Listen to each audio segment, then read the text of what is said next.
If you're anything like me, you've been thinking about starting a YouTube channel, but you don't know where to start or how to even go about starting. I know before I started a YouTube channel, I didn't know what things I needed to do, what things I needed to buy, the information I needed, all that before I started. That's why I'm creating this video today, because I feel like if I had this information, I wouldn't spend a necessary amount of money and I would have been able to have an easygoing experience when starting. So let me start with what you would need to buy. One of the most important things you would need to purchase is probably already in your hand, which is your phone.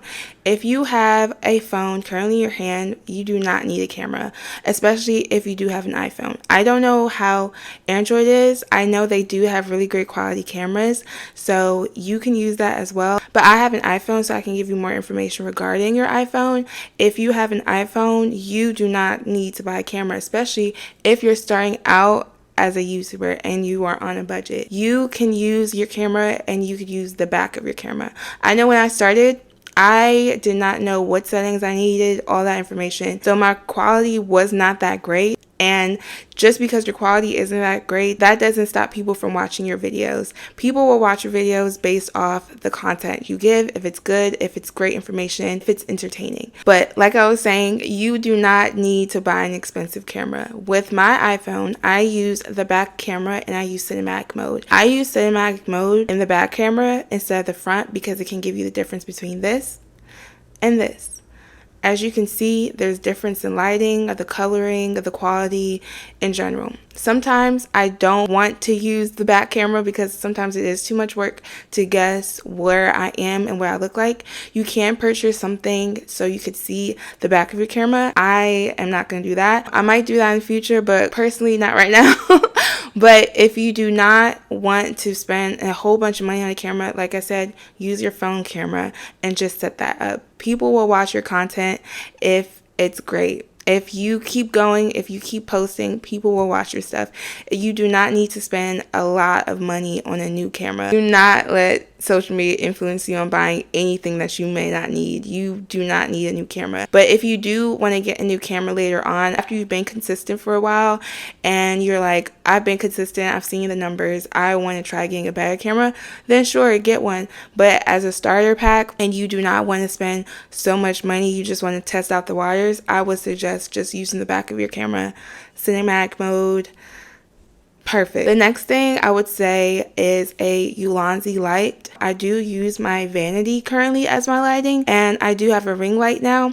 But before, when I didn't have all the materials I had now and I was just starting out, I didn't want to spend a huge amount of money on things and I wasn't consistent on YouTube. So I got this small light. It's very small, but it's very impactful. It will create like such a bright video. You are able to change the range on the light as well. All you have to do is charge it and everything and you'll be good to go. I love the light because it was very small, impactful. You can carry it everywhere. You can put it on top of your phone if you want to and just record, do vlogging, things like that, especially when it's dark out. It's really cute. It's very impactful. I loved it. So if that's something that you want and that you need, if you don't have a vanity, if you don't have the lighting, you do not need like huge lights like you're in a studio or anything like that. You just need something that will show your face, show whatever you're doing in a good way. If you could use natural light, that's good too. I love natural light. So it all depends on the timing, the day that you're editing. If you're editing on the daylight, please just use natural light. But if it's dark, if your lighting isn't up to par as you'll like, the Vuhlandes light helped me a lot when I started recording. The next thing I got was a tripod. The tripod was probably the first thing I got because I was like, I know I need something to stand my phone on. So I got a tripod. I got just a random tripod from Best Buy, but they do have tripods on Amazon. I linked the cheapest tripod I could find. There's a variety of different tripods that you want. For me personally, I wanted the tripod that had the screw because it would help me connect different things on top of that. I did not like the adjustable phone grip. I will insert the image because y'all probably don't know what I'm talking about. But yeah, the adjustable phone grip was very frustrating for me. And I hated moving my phone, taking it off because it would just snap off and snap in. And I just did not like it at all. So if you are going to get a tripod, I would suggest just getting a tripod that has the screw and that'll allow you to have different attachments. I felt like that works for me. If that doesn't work for you, you can just get any type of tripod that helps you. Next thing, finding a microphone was probably the hardest one because everyone was trying to promote an expensive microphone and I wasn't going to do that. So the microphone that I got is the microphone currently that I'm actually using, and it's pink. They have different colors. They got pink, black, different colors, and I feel like you can hear me well in it.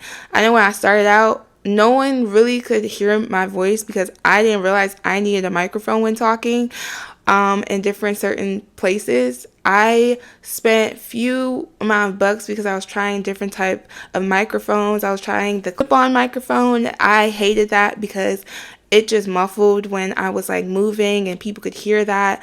I really love this microphone because it's clear.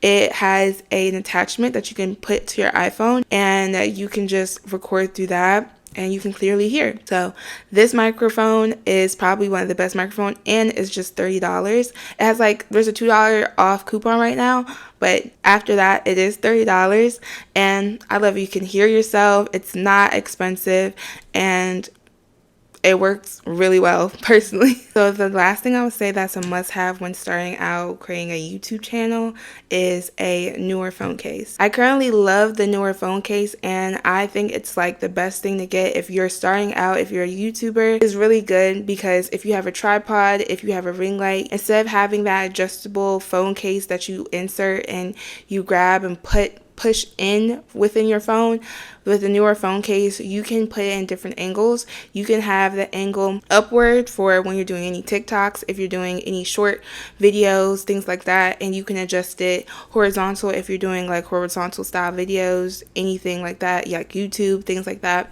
And the newer phone case allows you to have different attachments on it. So it can allow you to put like your phone light, it can allow you to put different things like that. And it's very helpful in that case because you can grab that with you and everything like that. And it's just something super quick, something super fast. It's just a good phone case for me overall because like you can carry the phone case anywhere, and it's just helpful for, like I said, the different attachments with the light, with your tripod, things like that.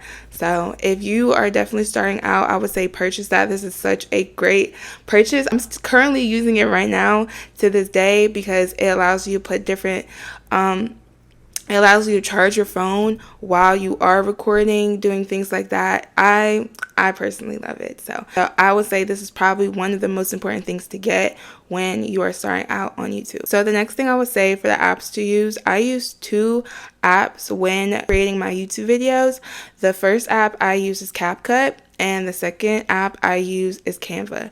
I use CapCut to edit my videos, and for CapCut, if you do not have anywhere you can edit your videos, again, you can edit your videos on your phone. I tried it and it's the same thing. You can still edit, you can crop, you can add music, things like that. With CapCut, I have an iPad. If you do not have an iPad and you can't afford an iPad right now, don't go out to buy an iPad. If you can, I like using my iPad because it gives me a bigger space for me to like for the sounds for my videos, add different things, editing. Just it allows me to have enough space to do those things.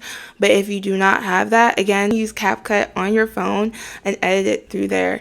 It's the same thing. It's fine. It's gonna look good. Trust that. As well as with Canva. Canva works well on any type of device, so you can use that if you need to do any editing, things like that. I use Canva for everything. I love Canva. Canva is great for YouTube thumbnails. If you want to make a YouTube like intro, you can do YouTube intros in Canva as well. I just haven't started it yet because I don't know what intro I want to do, but you can definitely do that with Canva as well. And when it comes to editing, if you want to figure out how to edit your videos or things you need to do, I'm going to list a few people that I watch videos that helped me when it came to editing my videos and understanding how to do certain videos so you can get different angles. If you're someone who wants to do different types of videos that have to do with like movies, scene type thing, or anything with cooking, things like that, the importance of angles, I'm going to just link down the videos that helped me. Or if you want to understand like different lightings, things like that, those videos help me as well. So it's important to understand that and understand how that can attribute in making great YouTube videos. So that's everything. I gave y'all a few of my tips and tricks and everything. I hope y'all are able to start your YouTube channel, and I hope you don't wait any longer. If you do, hopefully this video helps. If it does, please let me know. And I'm going to list everything that I just talked about in my description box. So if you have any questions, please let me know. You can email me. So that's everything. Don't forget to like, comment, subscribe. I'll talk to y'all later. Bye.